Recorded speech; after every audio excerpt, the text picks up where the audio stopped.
We are just 1 week away from the NFL draft, and we're taking a look at Evan's top 50 big board. We've broken it up into 10 players per tier.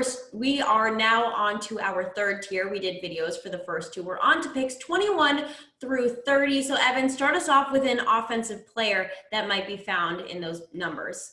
As much as I would love to talk about Mariah, my favorite wide receiver prospect from Clemson in this draft for the Patriots, 23 on the big board is Kellen Mond from Texas A&M. And we do need to talk about Kellen Mond a whole lot because this is a player that checks a lot of Patriots boxes. Senior Bowl MVP, 3-year starter at a Power 5 school at Texas A&M in the SEC West. One of the best defensive divisions in all of the FBS is the SEC West. Alabama, LSU, really good defense played down there. So that's a thing of level of competition is going to be important to the Patriots. Experience. Nobody has thrown more pass attempts in his collegiate career out of this draft class than Kellen Mond. So in a draft class that has a lot of inexperienced guys like Trey Lance, who are only 1-year starters. Mond is somebody that actually has tape that you can go back all the way to 2018, 2019, and 2020 and watch him play. And what does that tape say?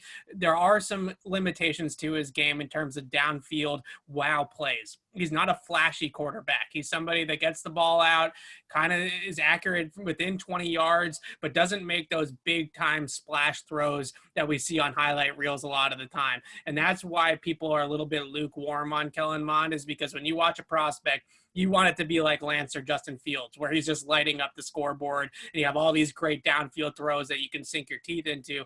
Mond was more of that game manager, make the right read, get the ball out, move around in the pocket a little bit, good mobility for design quarterback runs too. So I think there's some untapped potential here. And that's what we saw at the Senior Bowl and also at his pro day, where he's making more downfield throws when the system was a little bit open and more willing to let him do that. So somebody that I think can grow into it with Kellen Mond. Is he what you want him to be right now in terms of a starting quarterback in the NFL? No, he's probably a little bit more conservative than what people would like. But the decision-making is there, the ball security is there, and the physical traits are there for a passer to be a little bit better than he was in college at the pro level.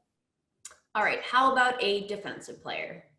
So the one defensive player that I think people are going to be surprised that I have this low is Christian Barmore from Alabama. I have him at 29 on my board, and I'll give you some reasons why. But first, the things you like about Barmore, certainly in one of the most explosive defensive line prospects in this entire draft. Really fires off the ball, can really penetrate both against the run, and as a pass rusher, he's extremely effective. And he's got good upper body strength and hand usage as a pass rusher too. So if you're looking for somebody to be an interior pass rushing threat, then Barmore is the best guy in this class for that. But the problems that I have with him are against the run, where he's a very boomer bust player. When he fires into a gap and when he gets penetration, he can be a really effective player, especially making plays behind the line of scrimmage against the run. But if you want him to park in a gap, or if you want him to two gap like the Patriots like their DTs to do, he's going to get pushed around a little bit because he plays a little bit too high. And again, when you're trying to fire off the ball like that, if you mistime it or you don't get where you want to go initially,